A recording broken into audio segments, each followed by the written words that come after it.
Hey, what's going on, everybody? Welcome back to another YouTube video, and today I'm going to be talking about the newest updates that are going to be coming here to Arcane Odyssey pretty soon, actually.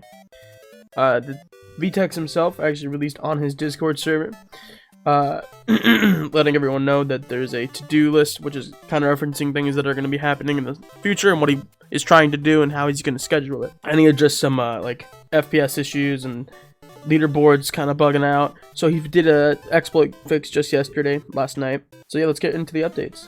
The first updates here, he's going to post them as they go, so he's not going to post it all in bulk, one at a time kind of thing. It says here, it says that these will be published somewhat individually as they're completed, along with bug fixes and adjustments. He's going to build Fort Castrum. It's like a smaller Ravenna fortress in Western Bronze Sea that can be captured by players' clans.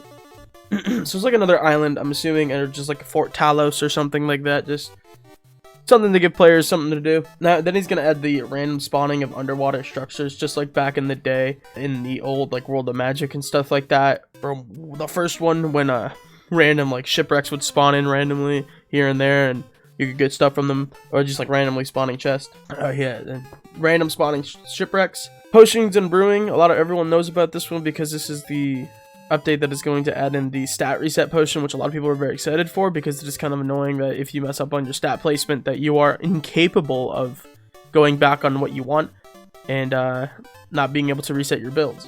Gem crafting in the jewel socket system. This seems a bit complicated. I'm kind of familiar with stuff like this because in games like Diablo you can actually use gems and stuff like that you can socket into your gear to give it better stats, which is what I'm assuming this is going to be like.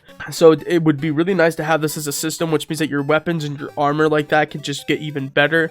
It overall would just be better for customization and optimizing your builds, and overall sounds awesome. I'm really excited for that part of it because I'm a big fan of min-maxing damage and other things like that. So yeah, I'm super hyped. So these are the first updates that are going to be coming to the game. Not many of them will be coming out very soon. I think these updates here are actually going to come out within this month. Now, on to the second updates.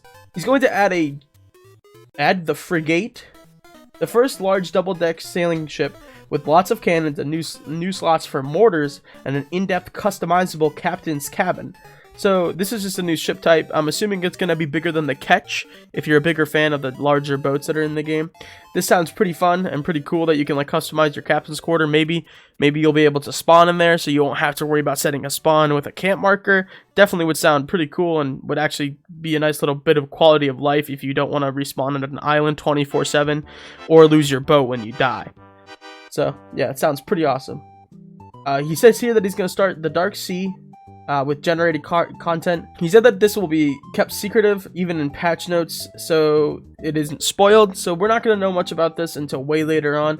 Dark Sea content rewards unique ship parts, new types of enchant scrolls only found in the Dark Sea, and more. So this actually could mean that the enchant scrolls, so new enchantments for your weapons, I'm assuming, because you know how you can get like hard, powerful, swift, bursting, things like that. I'm assuming this means that he's actually going to add more of these into the game, so sounds pretty cool. Obviously, and the Dark Sea content, everyone's excited for it. We want to see that, so definitely excited about that. Shovel and fishing rod progression. Now this one sounded a little bit complicated. I don't really know what he means by that. I'm assuming he's going to add like a new system for fishing and shoveling, so it's a little bit easier for players, but I can't be too sure. He says that it will be explained more as it gets closer to the update coming out. More, and the next thing here is more rare spells, rare techniques, and rare weapons. Of course, this means that hopefully he's adding new strength weapons. I'd be very hyped about that one.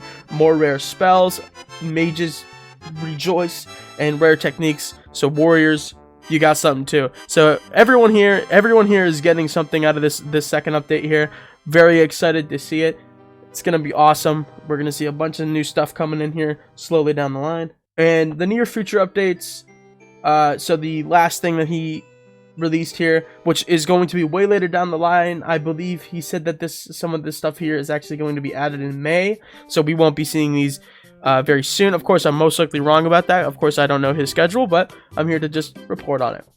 Player professions and rewards. I don't know what this means. Maybe this has something to do with being a Navy member or an assassin, but professions and rewards. Sounds pretty cool. So, you know, just something extra, I would assume. Clan building on captured islands. This one sounds a bit annoying. I don't know what he means by clan building on captured islands, because if you've noticed, if you go into certain games and lobbies, the islands are taken over by certain people and clans. So that could be maybe a problem, because this means that maybe people can take over clan bases with bosses on them where you're trying to farm. But well, I don't know yet. Maybe he's just talking about the specifically islands that were made just for PvP. But we'll have to wait and see. Definitely sounds kind of cool if you're a PvP guy, so something to look forward to.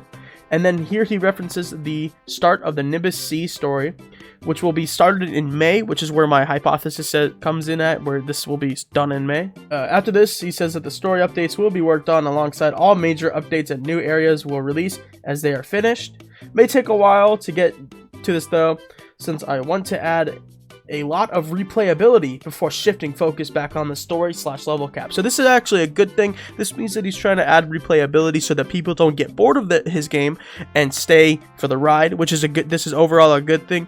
I want him to take his time on this. If he rushes it, we might not get something satisfactory. Everyone wants him to push the updates out as fast as he can.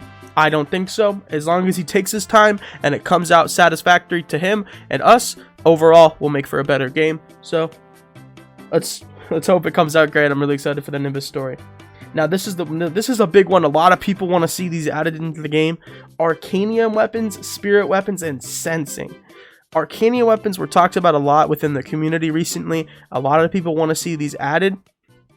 If those who don't know, Arcanium weapons are like weapons that are like infused with magic, because you can actually get them right now in the game, but not as a player weapon, but for cannons on your ship, so they can be infused with magic. So that's what I'm guessing it's going to be like. I'm assuming that these weapons are going to be mainly made for conjurers, but I'm really not sure yet. I'm not 100% on it, as it's not really referenced, because in the game, the cannons that are infused with magic are actually pretty strong, and you know, maybe they'll just be for conjurers, but you know, we never know. We don't know yet, so we'll see then. The next thing here is spirit weapons. I can't say I'm really too sure what he means by spirit weapons, as there's not much really known about them just yet. Maybe there's someone who's actually already talked about it, but I have not seen much talk about spirit weapons in the community at all. So we'll have to wait and see for that. But hey, a new weapon type is a new weapon type. That's always a good thing. I'm very excited to see that. Now the next thing here is sensing. I don't really know what he means by this. Now my assumption is that this is going to be something like from Assassin's Creed, where you like press a button and you can see loot around you. Maybe that's what it means by sensing. Or maybe you could see players through walls, kind of like a scouter from Dragon Ball Z, or one of those Dragon Ball Z games. I'm really not too sure what this means yet, but we'll have to wait and see. I'm definitely very excited for all these new features to be added to the game. So anyways, guys, if you hated this video, make sure you dislike it and leave something mean in the comments. I appreciate all your criticism. Thank you guys so much for watching, and I'll see you guys in the next one.